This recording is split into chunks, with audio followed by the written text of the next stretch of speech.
Parece, pues empezamos. Me encanta esto de cumplir los plazos. Yo creo que de las pocas veces que he visto cumplir plazos en estas cosas.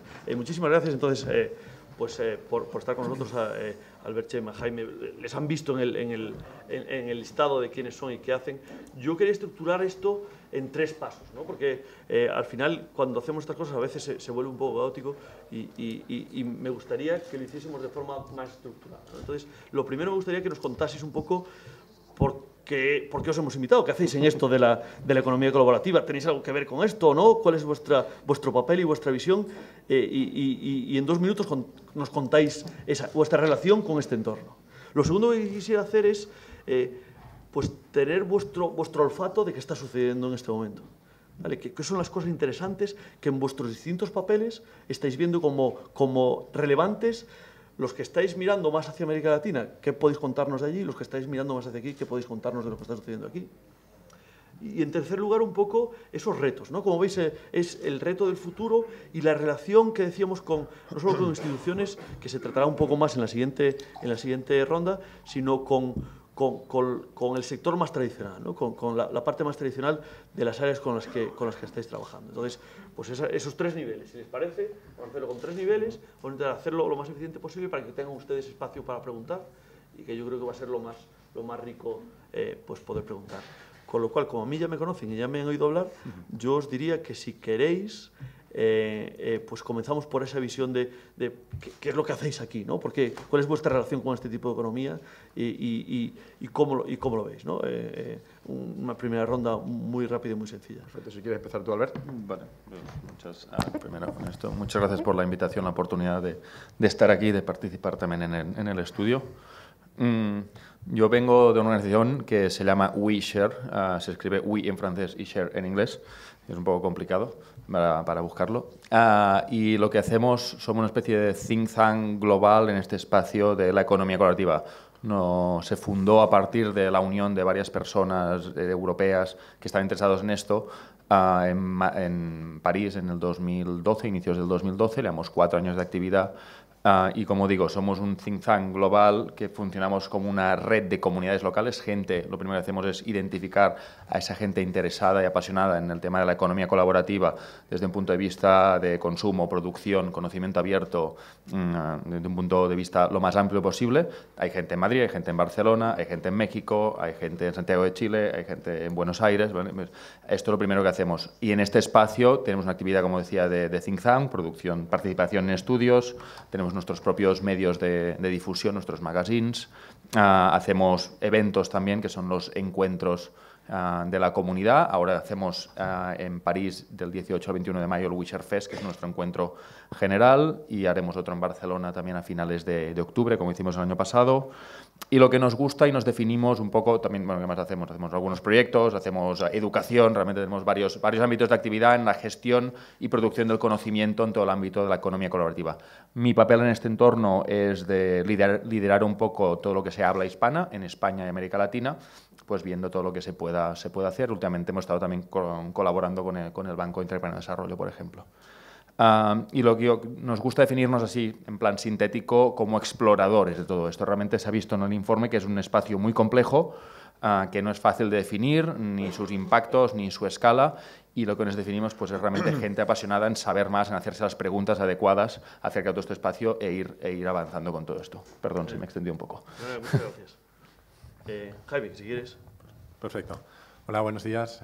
Yo soy Jaime Rodríguez, soy el responsable de BlaBlaCar en España y Portugal. BlaBlaCar es seguramente uno de los exponentes, o nos gusta pensar que seguramente uno de los exponentes más puros de economía colaborativa, y por eso creo que estamos aquí. BlaBlaCar lo que hace es conectar a conductores que tienen asientos libres en su coche y van a realizar un viaje con pasajeros que quieran compartir ese viaje y compartir los gastos de realizar ese desplazamiento. Desde esta idea tan sencilla que le surgió al fundador en un momento de necesidad personal, cuando intentaba volver en Navidad a su casa y no tenía billetes de tren, y tuvo que compartir el viaje con su hermana y se dio cuenta de que casi todos los coches que se desplazan por las carreteras iban prácticamente vacíos. Decía, desde esta idea tan sencilla, BlaBlaCar ha llegado a 25 millones de usuarios en todo el mundo y está presente en 22 países. De hecho, en Latinoamérica, y yo creo que ese es el segundo motivo por el que estamos aquí, estamos presentes en México y Brasil, y creo que será interesante contaros un poquito nuestra experiencia en estos países. Muchas gracias. Chema, por favor. Genial. Muchísimas gracias, Ricardo, por invitarnos. Y bueno, yo soy Chema González, fundador de AlterKeys, que era una plataforma que en el 2011 se asemejaba muchísimo a Airbnb cuando la montamos. Estábamos en casa un día, queríamos alquilar nuestra casa de Londres, no sabíamos cómo hacerlo y decidimos montar una plataforma que, como digo, era muy similar a la que hoy es Airbnb. Tras muchísimo tiempo y sacrificio trabajando en ese sector, crecimos y llegamos a tener más de 100 propiedades en toda Europa. Y en el año pasado coincidimos con Quique Sagasola, fundador que todos conocéis seguramente y ha participado también en este estudio, fundador de los hoteles Roommate, y él nos contó que estaba sacando ya al mercado una plataforma que se llamaba Vimate.com. Y ahora voy a contar un segundo muy rápido. Tras hablar muchísimo, nosotros estábamos en ronda de ampliación y decidimos hacer al final una fusión con Roommate Hoteles para ayudar en la parte de Vimate.com.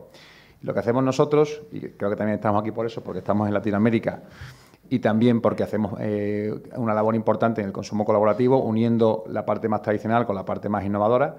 Vimate.com es una página web donde se ofrecen apartamentos seleccionados cada uno de ellos y cada uno de ellos cuenta con todos los servicios de un hotel. Lo que tiene interesante esto no solamente que es un modelo innovador, sino que además nace de una cadena hotelera. Y esto, al final, una de las últimas preguntas que tú has hecho, Ricardo, es ¿qué pasará con el sector tradicional, ¿no? ¿Matará al sector innovador? ¿Perderá la batalla? ¿Se fusionará? Pues bueno, pasarán muchas cosas. Seguro que muchos no se fusionarán, no se regenerarán, otros seguirán haciendo exactamente lo mismo que hacían y otros se reinventarán. Una respuesta más dentro de todo esto es que hace una cadena hotelera como Roommate, que es al final reinventar la rueda otra vez y adaptarse al siglo XXI dando al cliente simplemente lo que quiere. Habrá clientes que quieran un tipo de producto y se lo dan con los hoteles, y otro cliente que quiere otro tipo de producto, más personal y más estar como en casa, literalmente, y para eso está Vimate. Pues como ven, la idea era reunir en una misma mesa a jugadores que tienen visiones distintas y complementarias en los tres ámbitos que hemos dicho. Las iniciativas, aquellas iniciativas puras que tienen ya un alcance internacional y aquellos que vienen desde el mundo más tradicional y que se trabajan unidos a las iniciativas modernas, ¿no? Hablando un poco de qué está sucediendo, ¿no? y qué está sucediendo y vuestra visión de lo que está sucediendo específicamente en América Latina, si hay alguna también diferencia entre lo que detectáis a nivel europeo, ¿no? Yo quisiera, pues, ya que Jaime quizás comenzabas un poco viendo vuestra presencia en Brasil y México, que son los países clave aquí en este desarrollo, ¿qué estáis viendo vosotros, ¿no? ¿Cuál es esa evolución? ¿Qué cosas se ven y qué cosas os llaman la atención de la evolución de vuestro negocio en estos mercados? Bueno, es tremendamente interesante para nosotros. BlaBlaCar, hasta hace apenas 2 años, era una empresa netamente europea con experiencia en mercados muy homogéneos, muy similares entre ellos. Hace 2 años empezamos a lanzar mercados diferentes. Fuimos a Rusia, Turquía, India y después Latinoamérica. Y hemos observado cosas interesantes. La primera de ellas es cómo la propuesta de valor o nuestra propuesta de valor en muchos de estos mercados es diferente de la que tenemos en Europa. En Europa tenemos una propuesta de valor, si lo pensamos, Europa tiene infraestructuras de transporte tradicional bastante desarrolladas, con lo que nuestra propuesta de valor viene a complementarlas de tal manera que permite acceso directo a localizaciones que de otra manera no tendrían conexión, pero sobre todo permite una movilidad más asequible. Lo que hemos observado en muchos de estos países, sin embargo, es que, dado que las infraestructuras de transporte tradicionales no están tan desarrolladas, pero sí las redes de carreteras y sí existen coches, lo que se está permitiendo es habilitar la movilidad, que la gente realmente pueda viajar mucho más de lo que viajaba antes.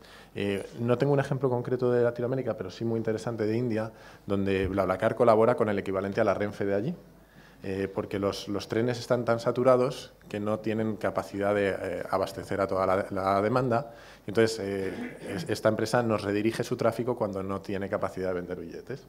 Lo otro que hemos observado, y encaja muy bien con un estudio que hizo Nielsen hace un par de años, es que en Nielsen preguntaba a la gente cuál era la predisposición a participar en economía colaborativa, ¿no?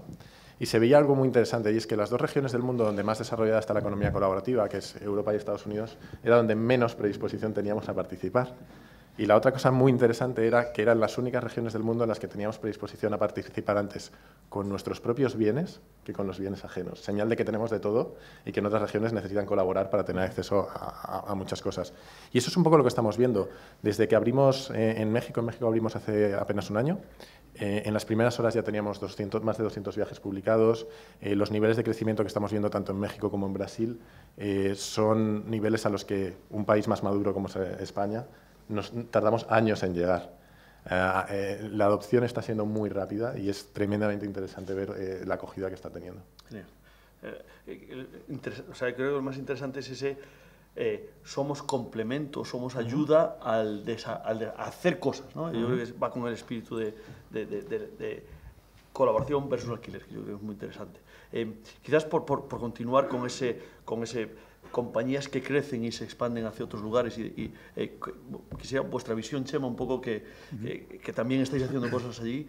¿Cuál es vuestra visión de lo que está pasando con vuestro negocio allí y cómo es la relación con el feedback o la idea que tenéis en un negocio más local?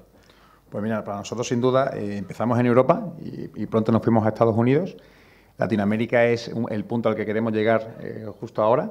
Hemos empezado con Miami, que aunque no es Latinoamérica geográficamente, pues sí lo es desde el punto de vista cultural. Y Miami está funcionando muy bien y para nosotros es la puerta de entrada para posteriormente entrar principalmente en México, en Colombia y en Brasil.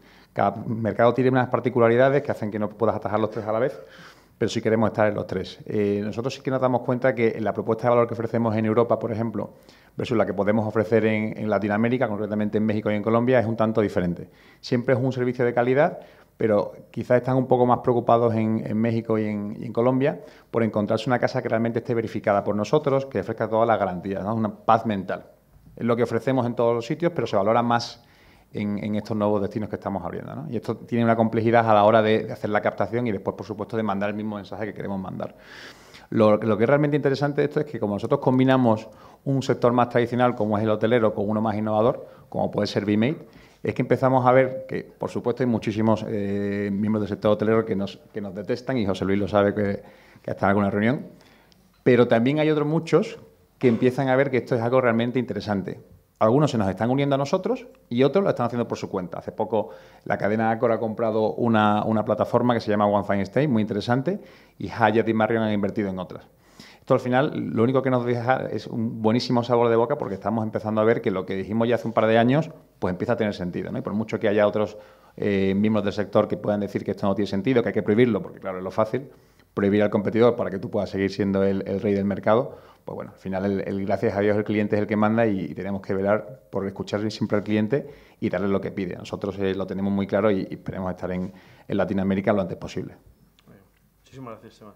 Albert, quizás desde el punto de vista del agregador de opiniones, ¿no? Quizás tú nos puedes dar una visión de qué sucede y qué son las preocupaciones de un lado y de otro, ¿no? Y si es diferente, y si esto que nos cuenta el estudio al final lo veis en el día a día, esas preocupaciones por entornos distintos. ¿Cómo ves la situación actual desde tu punto de vista? Sí, yo creo que ha sido muy interesante también como lo he explicado. Te diría, al llevar, como te comentaba, 4 años más o menos metido en estas cosas, es una foto similar a la que había en España y en muchos sitios de Europa, pues hace 3, 4 años, cuando empezamos a hablar con varias gente que está aquí en la sala.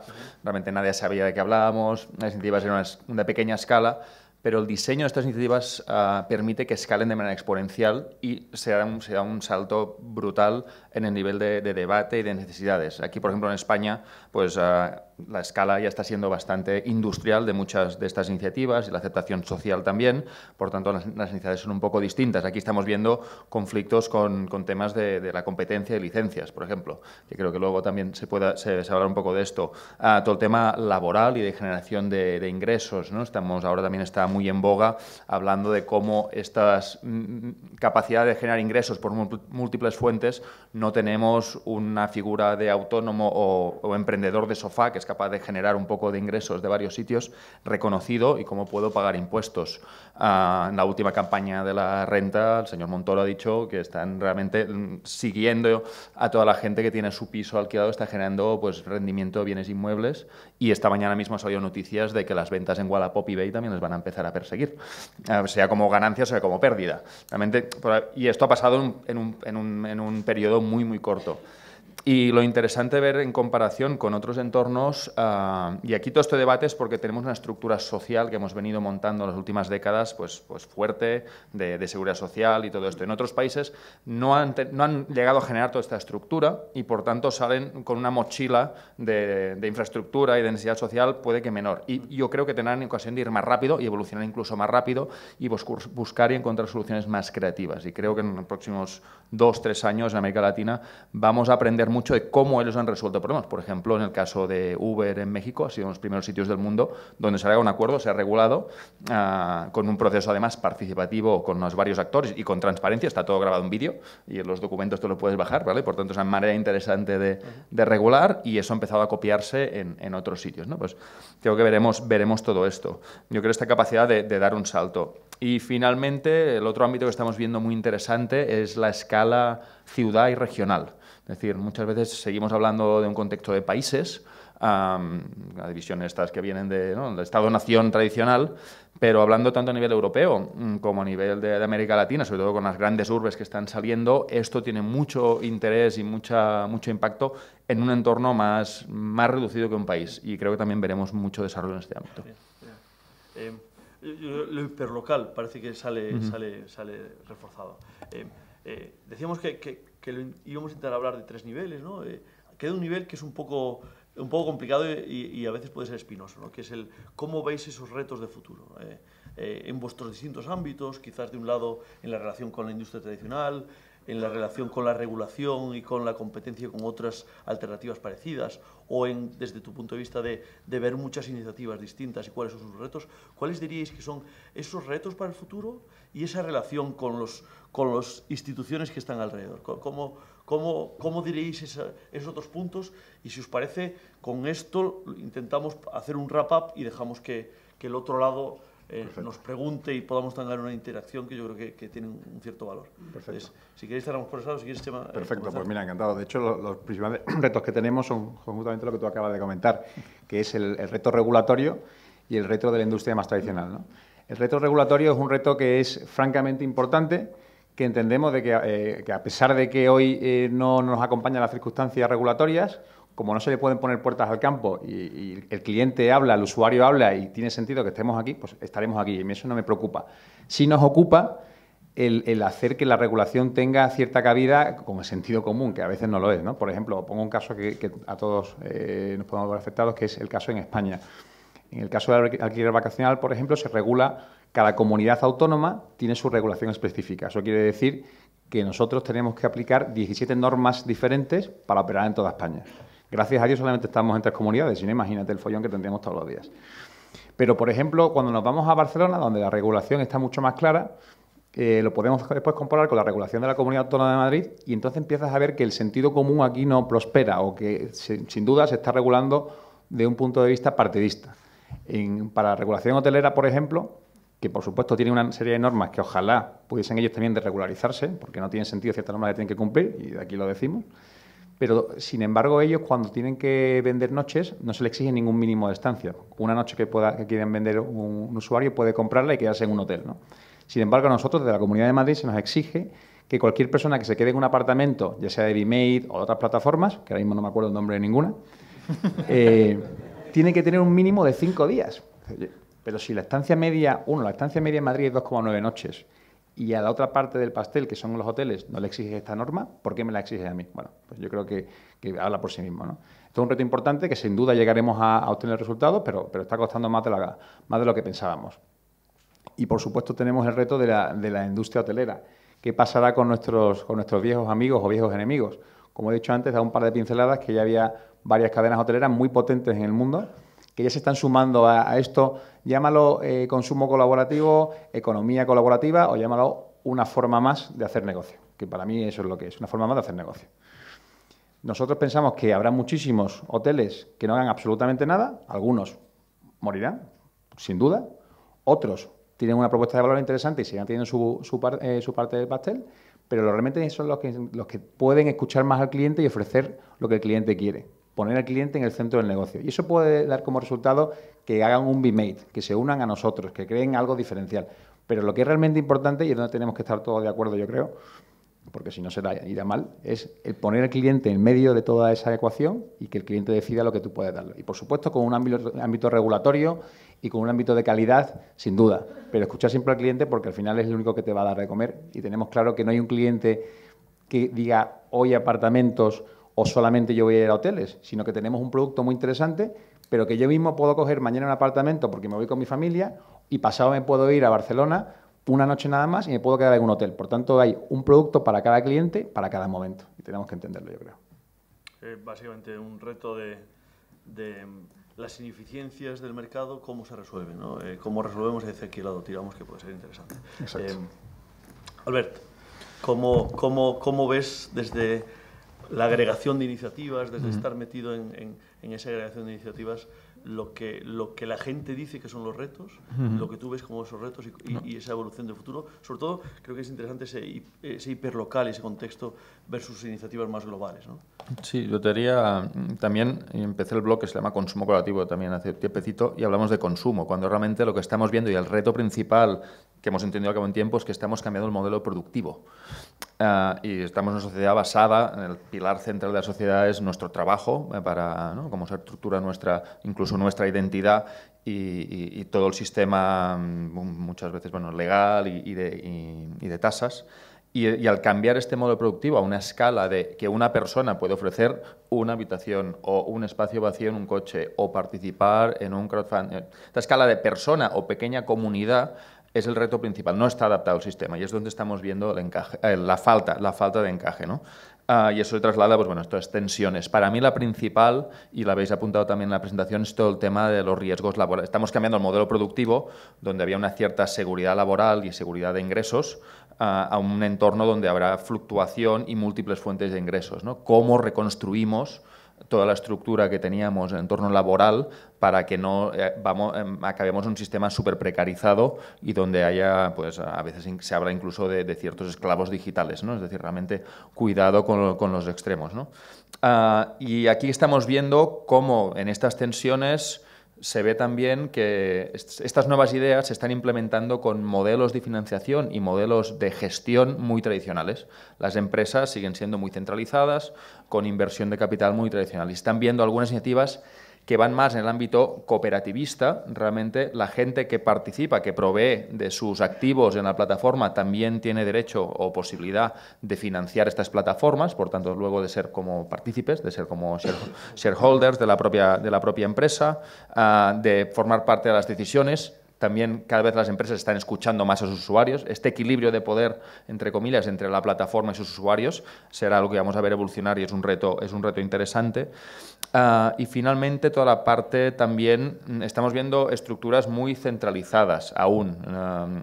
Hay las grandes empresas que son las referencias y las más conocidas. Y creo también que estamos viendo, y puede que incluso por presión regulatoria, el tema se vaya descentralizando y haya un montón de iniciativas un poco más atomizadas que sean mucho más difíciles de ver.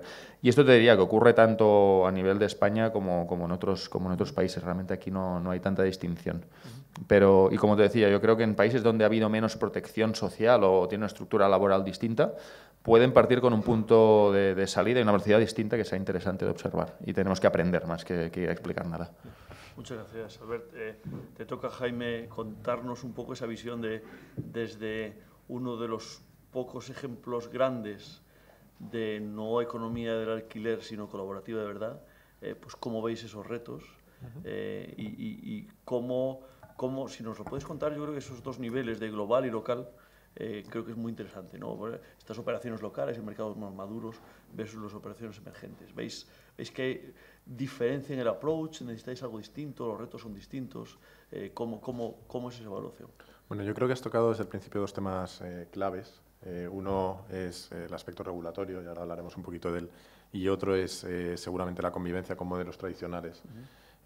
Y realmente eso tiene un impacto casi más, te diría, local que general, ¿no? Desde el punto de vista general, como empresa europea, además, que es quizá uno de los ejemplos, o probablemente el ejemplo mayor de economía colaborativa que tenemos en Europa, ya solo la fragmentación regulatoria que tenemos en la propia Unión Europea, por no hablar de mercados específicos como puede ser el español, es un reto en sí mismo. Al final, BlaBlaCar, para su expansión internacional inicial, en un mercado potencial de 200 millones de personas, como pudiera ser el mercado americano, pero en Europa ha tenido que hacer equipos locales en casi cada uno de los países en los que ha operado. Si hablamos de regulación y ya un poquito centrando el foco en España, y yo creo que es extrapolable a otros países, a mí, yo cuando oigo hablar de regulación de economía colaborativa me preocupa porque parece que se puede hacer una sola regulación para todos los modelos. Y dentro de la economía colaborativa, yo creo que bajo el paraguas de economía colaborativa se han metido muchos modelos de economía bajo demanda. Estoy como Chema, se me olvidan los nombres, pero creo que hay ejemplos que seguramente son grandes o fantásticos canales de distribución con un uso fantástico de la tecnología, pero que no tienen nada de colaborativos. Y que si se pretende regular todo en un solo marco, uno de los dos modelos va a sufrir, o el bajo demanda o el colaborativo. De tal manera que para mí seguramente la solución no pase por hacer muchas más regulaciones específicas, sino por plantearnos qué regulaciones son necesarias y cuáles no. En muchos de estos casos seguramente hay regulaciones que tenían sentido en contextos de falta de reputación online y falta de mecanismos online para compensar los mercados que ahora ya han dejado de tener sentido. Además hay una realidad evidente, yo voy a hablar del caso de la movilidad, pero si pensamos en los alojamientos es igual. La multimodalidad es una realidad y la multimodalidad es un poco lo que decía Chema. Cada uno de nosotros en cada momento vamos a querer elegir la alternativa de movilidad, de alojamiento que mejor se adapte a nuestras circunstancias de ese momento. Si ponemos al cliente, al consumidor en el centro, no tiene mucho sentido poner freno a este tipo de iniciativas. Por último, por tocar un poco el tema de la relación o la convivencia con modelos más tradicionales, para nosotros es un caso curioso el de España en concreto. BlaBlaCar, como os decía al principio, está en 22 países. En todos ellos, seguramente porque lo que hacemos ya existía, que es compartir gastos, compartir coche, que es algo que hemos hecho yo creo que todos alguna vez en la vida, simplemente lo hemos llevado a una escala diferente.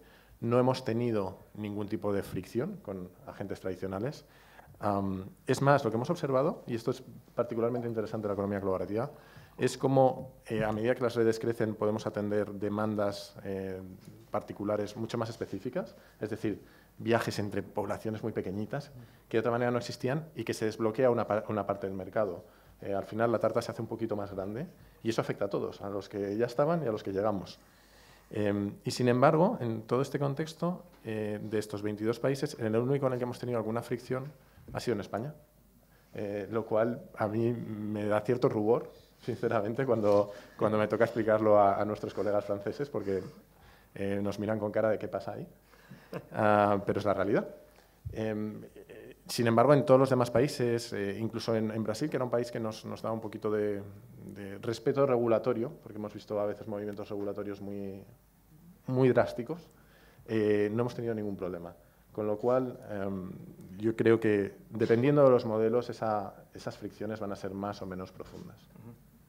Dependiendo del impacto, ¿no? Quizás la cuestión es cómo se mide el impacto, ¿no? Quién lo mide y quién debe medirlo y qué criterios se utilizan para medir ese impacto. Yo creo que es una cuestión que les lanzamos a la siguiente mesa un poco para que ellos nos intenten dar una respuesta. Yo tengo esperanza de que desde el otro lado nos hagan preguntas, con lo cual voy a abrir las preguntas hacia el otro lado porque te da un poco la pulsión de lo que piensa la gente sobre esto. Si no, no os preocupéis, que yo tengo 25 y nos lo hacemos entre nosotros. Me gustaría abrir un turno de preguntas para que ustedes nos puedan preguntar qué les preocupa, qué quisieran que nos contasen más sobre estos temas. No sé quién es el... Perfecto. Por favor. La Casa Blanca.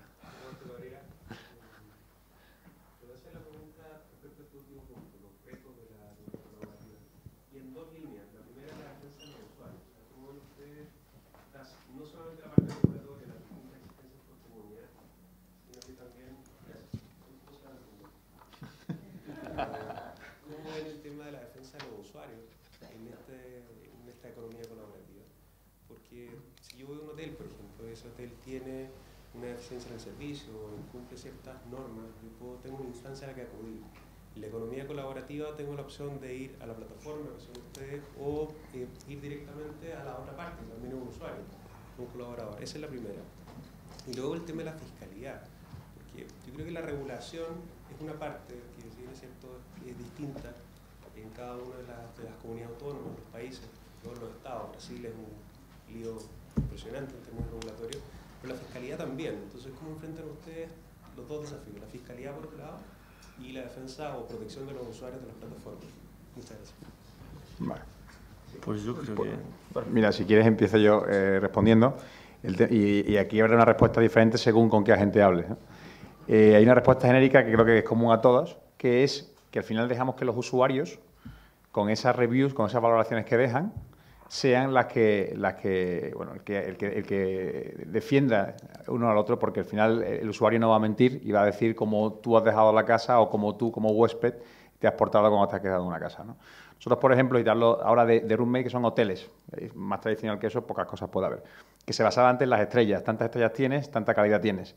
En Roommate no. En Roommate tiene una valoración, son hoteles de 3, 2, 4 estrellas, pero tienen unas valoraciones de 5 estrellas. Y al final, porque el sistema, el criterio para decir antes cuán bueno eras o cuán malo eras, ha quedado obsoleto. Ahora un usuario puede mirar unas cosas que no tiene por qué mirar el organismo regulatorio de las estrellas de los hoteles, ¿no? Y esto pasa exactamente igual en el consumo colaborativo en estas plataformas, pero de manera exponencial. Eso te hablo de forma genérica. Y con respecto a nosotros, que entendemos que el usuario siempre o muchas veces está expuesto porque no sabe qué se va a encontrar cuando cualquier persona puede colgar una casa y alquilarla, pues muchos usuarios no saben qué puede pasar ahí. Normalmente son casas que no pasa absolutamente nada, en otros casos no.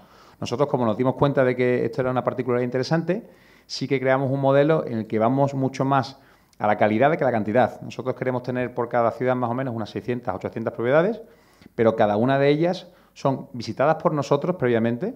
Y además, nosotros sí tenemos personal que cada vez que cuando tú vienes a hacer un check-in con nosotros, te quedas en una casa de B-Mate, en Miami, en Florencia o donde sea, tienes un empleado de B-Mate que te va a acompañar, que te hace el check-in y que te acompaña durante toda tu estancia para lo que te pueda necesitar, ¿no? Entonces, son pequeñas formas, o no tan pequeñas, de hacer que el usuario esté totalmente garantizado o libre de cualquier tipo de carga que te puede pasar. Esa paz mental de la que hablábamos antes, nosotros la llevamos hasta el extremo, hasta el punto de combinar la parte online de un negocio tradicional más innovador con la parte offline, una persona física que te atiende y te recibe cuando tú haces el check-in, ¿no? Todo para asegurar al final que el usuario no está absolutamente nada desprotegido. La parte fiscal no me quiero alargar, pero si quieres después también te cuento yo mi punto de vista, que tampoco es fácil esa. Jaime, no sé si quieres. Sí, brevemente. Yo creo que lo primero que hay que entender es una primera capa, que es que hay un cambio de paradigma también en el consumidor. Los participantes de economía colaborativa son conscientes de que están participando en economía colaborativa y que sus interacciones son con pares, son con gente igual que ellos. Con lo cual, seguramente, muchos de los mecanismos de protección del consumidor que generamos en la regulación tradicional, que iban destinados a proteger a los consumidores en una relación asimétrica con el productor, van a cambiar de manera importante. También es cierto que en ausencia de más marco regulatorio o más recomendación legal, las plataformas hacemos lo que creemos que tenemos que hacer para proteger a los usuarios en nuestro mejor entendimiento. Por ponerte un ejemplo nuestro, nosotros hemos llegado a un acuerdo con una aseguradora para que todos los viajes en BlaBlaCar tengan una cobertura aseguradora adicional y que si, por ejemplo, hay una avería, te lleven hasta tu punto de destino. Eso por un lado. Respecto a la fiscalidad, que desde luego es otro tema complejo y en nuestro caso, además, te diría que particularmente complejo o particularmente sencillo, según se mire, porque al estar compartiendo gastos ni siquiera se está generando un beneficio económico. Hay poco avance en este sentido, hasta donde yo sé. Quizás las iniciativas más avanzadas que yo conozco están en Francia, donde lo que se está planteando son modelos en los que el usuario productor, a partir de un determinado nivel de ingresos, creo recordar que eran 5.000 euros anuales, tenga que declarar. Y para esos ingresos no se consideraba la compensación de gastos, los modelos de compensación de gastos, como puede ser BlaBlaCar. Pero es cierto que hay pocos avances y dada la disparidad de modelos, va a haber que encontrar un sistema que abarque todos ellos de una forma razonable, sin obligar a los usuarios a mecanismos absurdamente complejos para participar en estos modelos. Por ponerte un ejemplo, BlaBlaCar, los conductores de BlaBlaCar viajan en media menos de 2 veces al mes. Si a estas personas tú les haces registrarse en un registro de conductores, seguramente ni lo hagan porque no tendrá ningún sentido. Pues tendremos que encontrar encajes regulatorios para todo ello. Sí, no sé si quieres comentar, a ver. Muy brevemente, comentarte que hay un estudio de la Organización de Consumidores y Usuarios liderado desde España, pero a nivel paneuropeo, publicado hace cosa de un mes y medio, algo así. Además tienes a Rosa ahí delante sentada, que participó también en el estudio, y yo mismo, que abarca todo esto y acaba con 10 recomendaciones para plataformas, para reguladores. Es decir, es un tema evidentemente interesante y caliente. Ya se ha cubierto mucho. Yo creo que lo que vamos a ver son estos riesgos, las plataformas que mejor los cubran, no por un tema regulatorio, por un tema de competitividad. Es decir, voy a usar su servicio porque me ofrecen una mejor protección como usuario en frente de otras plataformas que no me ofrecen. Por lo tanto, no es un tema puramente regulatorio, es un pura de nivel de servicio que me vas a dar. O lo que estaba comentando Chema de su acompañamiento también con los usuarios. Por tanto, lo vamos a ver más de un punto de vista competitivo. Los seguros yo creo que son clave y están activándose también. Es decir, llevamos en España cosa de un mes y medio que a mí no paro de recibir llamadas de empresas de seguros, y en Francia nuestro principal partner es Maif, que es una aseguradora mutualista. Por tanto, el mundo del seguro tiene mucho que decir en todo esto. Y toda la parte fiscal, a entender que los pagos están casi todos digitalizados. Esto nos provee una ventaja espectacular. Usémosla. Yo simplemente por matizar una cosa, estamos hablando de dos niveles, ¿no? Hay un nivel de cómo generamos confianza y cómo respondemos ante las incidencias. El nivel primero de cómo generamos confianza claramente son las herramientas a las que todos estamos acostumbrados, solo que, como tú decías, sabemos que estamos participando, con lo cual suben un nivel. Y el otro, pues, es todo ese nivel de qué pasa cuando pasa algo y cómo intento ser igual de fiable que los que llevan haciéndolo un cierto tiempo para que la gente se fíe de mí, no solo por lo que diga la gente, sino cuando pasa algo. Yo creo que esos dos niveles son los que hemos estado hablando, es lo malo de tener un profesor aquí sentado, que siempre intentamos conceptualizarlo todo. Más preguntas. ¿Más preguntas? ¿Se me oye? Sí, hola, buenos días. Soy Rosa Guirado, abogado economista experta en regulación y competencia. Y por alusiones, en la parte de regulación simplemente 2 incisos y luego una pregunta a todos, pero es realmente una pregunta casi contestada a Jaime de BlaBlaCar. Entonces, respecto a la pregunta de lo que siempre quiero transmitir en todos estos foros en tema de regulación es que tranquilidad, que no hay ninguna laguna de derecho y que lo que existe es el Código Civil. Tú si pones en un tablón de anuncios ofrezco y otro recoge algo, si no hay una regulación específica, eso se rige por el Código Civil, así que todo eso está cubierto y no hay ningún problema. En el estudio que se ha hecho en la Organización de Consumidores se reconoce y hemos hecho un análisis de casi 30 plataformas en Europa y lo que han estado planteando desde la mesa es que, en efecto, desde el punto de vista legal no existe más obligación de cobertura, pero aún así, desde el punto de vista de business, estáis llegando mucho más allá porque queréis, lo que acaba de comentar Ricardo, es precisamente que se quiere dar no solo una confianza, sino una fiabilidad. Eso por una parte. Respecto a la regulación, siempre se habla de que, habéis dicho, Chema ha dicho que el usuario es el rey, ¿no? Pero aquí me da la sensación, siempre en los foros sobre regulación, que se parece como que se quiere aquí como resolver y hacer una carta de Reyes Magos y resolver todos los problemas. Entonces dice, qué pena que hay 17 comunidades autónomas en todos los aspectos de la regulación. Y entonces el problema es que está tan desagregado a nivel español que o se cambia, y no seré yo la que lo diga, o se cambia la Constitución o ese problema de regulación lo tenemos todo y no es el momento.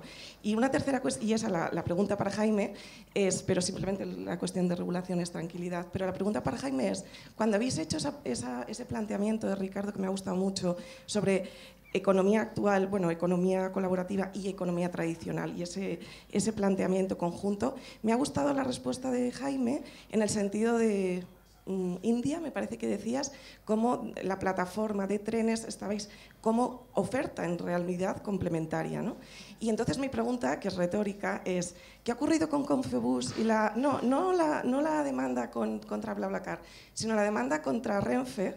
No sé si pues esa era la pregunta que me gustaría que contestaras en público, para saber si en efecto quienes de la economía tradicional consideran que las nuevas economías son competidores desleales, ¿qué les está ocurriendo? ¿Les va bien en sus demandas o nada? Una pregunta. Gracias. De esto seguramente sepas tú más que yo, pero voy a intentar responderlo. Yo creo que lo que estamos viendo es reacción en algunos mercados y en algunos sectores, reacción de los incumbentes, en la que en lugar de intentar renovar su propuesta o intentar colaborar, como hablábamos del caso de India, se está intentando frenar actividades. Aquí en España, como os decía, a mí siempre me ha dado mucho rubor reconocer que era el único país donde nos habían demandado. En nuestro caso particular, ese proceso legal sigue su curso. La parte de solicitud de medidas cautelares, dicho de otra manera, se solicitó que se cerrara BlaBlaCar mientras el juez decidía. Esa parte fue rechazada por el juez Y de hecho este 11 de mayo tenemos el juicio, que luego ya tendremos la resolución cuando la justicia considere oportuno. De manera paralela, el caso de Renfe lo conozco peor. Creo que vamos a tener responsables de competencia que seguramente te podrán responder mejor que yo, pero hasta donde yo sé tampoco ha sido estimada su denuncia. Una pregunta sobre este tema. Cuando habéis hecho esto en India, ¿ha cambiado la naturaleza del servicio o el servicio sigue siendo el mismo? Es decir, ¿es un acuerdo formal que lo convierte en un servicio que dais a la Renfe de India o sigue siendo la misma naturaleza? El servicio sigue siendo el mismo. Esencialmente lo que vimos al llegar allí es que si tú intentas reservar un tren en India con menos de un mes de antelación es prácticamente imposible. Entonces llegamos a un acuerdo con la Renfe de allí para que ellos monetizaran ese tráfico, que de otra manera no estarían perdiendo ese negocio. Entonces cuando alguien intenta reservar billetes para dentro de 3 días, dentro de una semana y no encuentra, les dicen, oye, ¿por qué no viajas en BlaBlaCar en lugar? Y entonces les redirigen a nuestra web. El servicio es el mismo. Es un acuerdo principalmente comercial, pero que viene a explicar muy bien la realidad de un país muy diferente a los países que conocemos. Sí, pero no cambia la naturaleza de lo que hacéis, digamos, no os convierte en competidores directos. Perfecto. Muchas gracias. ¿Más preguntas? Es que no, por allí mismo, quizás. Bueno, antes que nada, muchísimas gracias por la generosidad de contar también la cocina, que es lo más interesante a la hora de los que trabajamos en la línea de economía colaborativa. 3 consultas. La primera es, en el estudio de WeShare, básicamente en el que está aquí publicado aparecen las plataformas vinculadas a movilidad, alojamiento y comercio. Y hecho en falta las vinculadas a la economía creativa, lo que en el BIT se llama la economía naranja, ¿no? Y plataformas de crowdfunding, de crowdticketing, Verkami y más.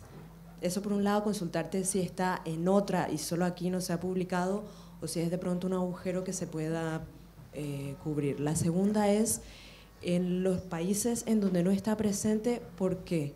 O sea, ¿por qué habéis detectado? Si tiene que ver con la ausencia de cuestiones de plataformas con las tarjetas o con PayPal, que no está en toda América Latina todavía vigente. Y la tercera, si es que podría ser un paso previo a enlazarlo con la economía circular. Mismo por lo que planteabas, ¿no? Que las propias marcas vendan en segunda mano, tiene que ver con esa coherencia interna, personal y colectiva de sostenibilidad de nuestra casa, de este planeta. Yo creo que la primera, si me permitís rápidamente, creo que irán y en estudios de este tipo iremos cubriendo cada vez más iniciativas, con lo cual aparecerán más y serán más numerosas y más grandes y tendrán más visibilidad. La última, estoy convencido que también tendremos más ejemplos de colaboración, que no queda otro remedio que colaborar, que algunos lo harán antes y aprenderán más de esa colaboración, con lo cual serán más eficaces, no solo para sus políticas tradicionales, sino para las nuevas. Y la otra ya la dejo a los que están presentes, que respondan la de la presencia por los medios de pago o no, a los que estáis haciendo cosas internacionales. No sé si vosotros... Sí, si quieres, voy a responder yo muy rápidamente esta segunda pregunta que tú has hecho y aprovecho pues para despedirme y darte las gracias, Ricardo, que me tengo que ir a Barcelona. Nosotros, como sabes, PayPal no está todavía en Latinoamérica. Para nosotros no es un motivo el que todavía no estemos en Latinoamérica, porque hay otras plataformas de pago y porque hay otras soluciones. Si uno quiere llegar ahí, podrá llegar ahí, aunque tenga que dar la vuelta, ¿no? Nosotros es un tema más de experiencia y de prioridades. Nosotros salimos al mercado hace tan solo 1 año y medio. Somos, como hemos dicho antes, mucho más localistas en el sentido de que damos un servicio mucho más offline, visitamos cada casa, tenemos personas que te reciben en cada check-in y nuestra prioridad ahora mismo eran las ciudades más demandadas del mundo, como pueden ser Nueva York, Miami, Barcelona, etcétera, etcétera. Pero como decía antes, nosotros, a pesar de que todavía no está PayPal, como si hay otras soluciones, eso no es un problema para nosotros y estamos mirando sin duda ese mercado porque tiene muchísimo potencial, porque además no es el primer mercado al que suelen acudir los principales agentes, con lo cual eso sumado a esa colaboración tan estrecha, esas razas culturales que tenemos tan estrechamente entre España y Latinoamérica, hacen para nosotros que tenga todo el sentido. El siguiente paso es desembarcar en Colombia, México y Brasil. Así que estaremos allí a pesar de que PayPal todavía no esté. Muchísimas gracias y me tengo que ir. Muchas gracias por todo. Por estar con nosotros. Gracias, hasta luego. Te dejamos que te Tengo vayas. un librito que me ha encantado. Muchas gracias. No sé, Jaime, si quieres... Sí, por apuntar rápidamente, aparte de desearle a Chema que se vaya en BlaBlaCar, que no sé cómo se va, pero estaría bien. Muchas gracias. Solo por apuntar, la respuesta de por qué no estamos allí seguramente sea porque no nos ha dado tiempo. Hemos tenido que priorizar, pero nuestra visión es muy clara. Pretendemos llevar el coche compartido hasta el último rincón del planeta. Sí es cierto que a la hora de priorizar, por ejemplo, nos preguntan con frecuencia ¿por qué no estáis en Estados Unidos? Pues al final nosotros tenemos que considerar determinadas condicionantes de cada uno de los países, ¿no? Y tanto las distancias entre grandes ciudades, el coste del combustible o la propia cultura local nos determina mucho, y por eso hemos optado por ir primero hacia Latinoamérica antes, por ejemplo, que hacia Estados Unidos. Sí, la parte que comentabas de la tabla que hay es justo la parte internacional. Y creo que la observación que haces es pertinente de ver que en los sectores, y también coincide con la otra parte del estudio, sectores más desarrollados y que han tenido empresas que han tomado suficiente escala en su país de origen, como puede ser BlaBlaCar o otras de alojamiento y tal, son las que han dado el salto, han empezado a activarse. El otro tipo de iniciativas, tipo crowdfunding, son las que la intermediación es puramente digital, no hay un encuentro físico, por tanto, dar el salto a otro país también le resulta fácil, o tipo educación online, este tipo de cosas donde el intercambio es puramente en Internet, pues realmente las fronteras físicas de los países no afectan tanto. Es por eso que no salen en la lista, porque estas iniciativas son de un ámbito más puramente local por ahora. Y además es que no solo la economía naranja, ayer estaba en un evento de la economía del bien común en Barcelona, y había economía naranja, azul, economía circular, economía del bien común, economía de los commons, y hay una confluencia muy fuerte con todo esto. Lo que se está buscando en general, todo este tipo de nuevas economías, es primero un tema medioambiental, porque no estamos realmente perjudicando mucho al planeta Tierra, pues bueno, un tema de autosuficiencia a nivel, vuelvo al tema de las ciudades y regiones, realmente tenemos que relocalizar la economía y el nuevo modelo productivo nos lo permite, por tanto hay esta visión de a la vez que hacernos más autónomos como personas e interdependientes, entender también que gracias a la tecnología podemos conectarnos con gente y ser más, no ser tan individualistas, ¿no? Vemos como eso como trasfondo de todas estas iniciativas. Pero bueno, sí, ahí la lista es inmensa y podemos luego debatir más calma. Solo un pequeño comentario antes de la siguiente pregunta. Si os fijáis, han ido saliendo esa confusión sobre los nombres, sobre la temática, ¿no? Yo creo que esto es claro siempre que estamos viendo movimientos innovadores iniciales. Lo que estamos es luchando por ese diseño dominante, algo que todo el mundo entienda. Yo creo que los datos del estudio nos dan una pista sobre necesitamos un diseño dominante, necesitamos una definición de qué son estos sectores de los que estamos hablando, tipos de empresas, tipos de soluciones, para que la gente se acerque, sobre todo donde no hay modelos todavía a los que aferrarse. Más comentarios, más preguntas. ¿Alguno más? ¿Existen experiencias de plataformas de empresas educativas y culturales? Sí. Como comentaba, es un cambio de modelo productivo donde lo que antes necesitábamos una gran estructura, sea, por ejemplo, pero una universidad o una gran empresa de transporte de modo industrial centralizado, estamos viendo que nos podemos coordinar la oferta y la demanda, la información suficiente a muchas escalas. En la parte educativa te comentaría, pues hay plataformas online que están funcionando a nivel educativo. Aquí en la lista estaría, por ejemplo, la de Flock y Tutelus, que son de aquí de Madrid ambas, que permiten la formación online. Yo en Barcelona participo en otra que se llama Foxize, que la formación es física, aunque todo el intercambio de los profesores y la información también es online. Nosotros hemos creado cursos online. En la parte más creativa, por ejemplo, hay iniciativas en Barcelona, por ejemplo, hay un tema de uso de los tejados, que como entorno mediterráneo, pues los tejados son muy interesantes e infrautilizados, pues para hacer eventos culturales ahí, conciertos en casa de la gente. Realmente la creatividad es bastante infinita. En el blog de Consumo Educativo hay un listado inmenso ahí podrás encontrar todas las que quieras. Sí, de hecho, en el estudio pues aparece como uno de los top de los iniciativas de formación y aprendizaje, aparece en ese top de número de iniciativas por la facilidad de trasladar conocimientos formales e informales a este tipo de plataformas, ¿no?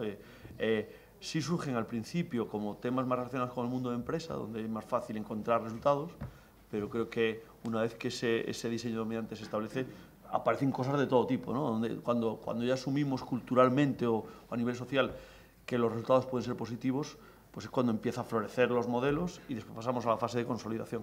Yo creo que estamos aquí en España en fase de florecimiento, en Latinoamérica seguramente estamos en fase de exploración de lo que la gente se fía. Y luego veremos una fase de consolidación donde quedarán unos cuantos jugadores gordos y después muchos locales e hiperlocales. Nos queda, yo creo que tiempo para una pregunta final. Una pregunta final, no sé si tenemos una pregunta final. Sí. Buenos días. A modo de curiosidad, a mí me gustaría saber si, por poner el ejemplo que te has quedado tú aquí en BlaBlaCar, de esos 10 euros que yo puedo pagar por el servicio, ¿cómo se reparte? ¿Qué parte se lleva al conductor? ¿Qué parte se lleva a la empresa? ¿Qué parte se lleva al medio de pago? ¿Qué parte se lleva al fisco? Bueno, el modelo de BlaBlaCar, como te decía, en cuanto a fiscalidad de los usuarios puede ser diferente a otros porque no hay un beneficio económico por parte del usuario. Nuestro modelo de negocio es muy sencillo. Lo que hacemos es, si el coste de la reserva o la aportación que el conductor solicita al viaje son 10 euros, cargamos unos gastos de gestión sobre él, que van entre el 10 y el 20%, dependiendo de la longitud del viaje, esencialmente. Entonces, a partir de ahí, ya el detalle de cuánto se queda el medio de pago, pues no solo es el medio de pago, en realidad hay muchos más costes detrás. Tienes medio de pago, tienes todos los, parecen tonterías, pero al final empiezas a sumar y son. Están todos los SMS que se lanzan dentro de la plataforma, coste de servidores, o por ejemplo algo, cuando me hacen este tipo de preguntas me gusta mucho contar que la gente ve las empresas de Internet y se cree que, o nos ha pasado a nosotros, a mí me han llegado a escribir diciéndome: oye, es que esta página podría hacer mi primo, que es informático. Y es, hombre, tenemos 500 empleados, a lo mejor no.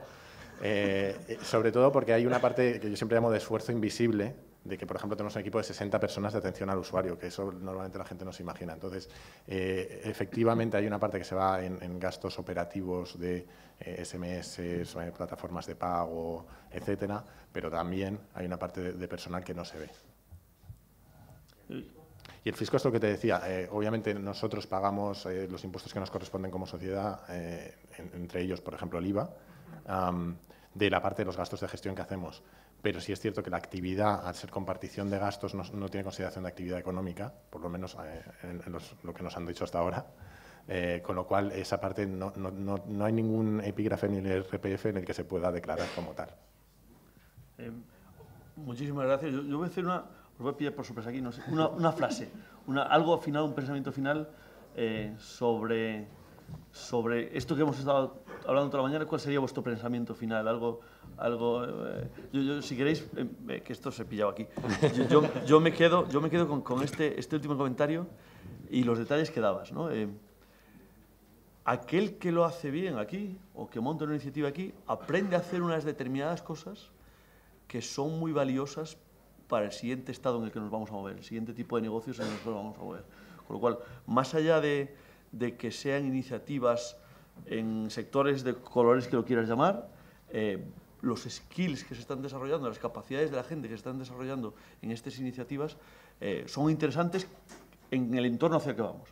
Con lo cual, si lo encajamos en un entorno de país en desarrollo, todavía son más interesantes porque son más difíciles de encontrar. Yo diría que eso es uno de los temas clave desde mi punto de vista, ¿no?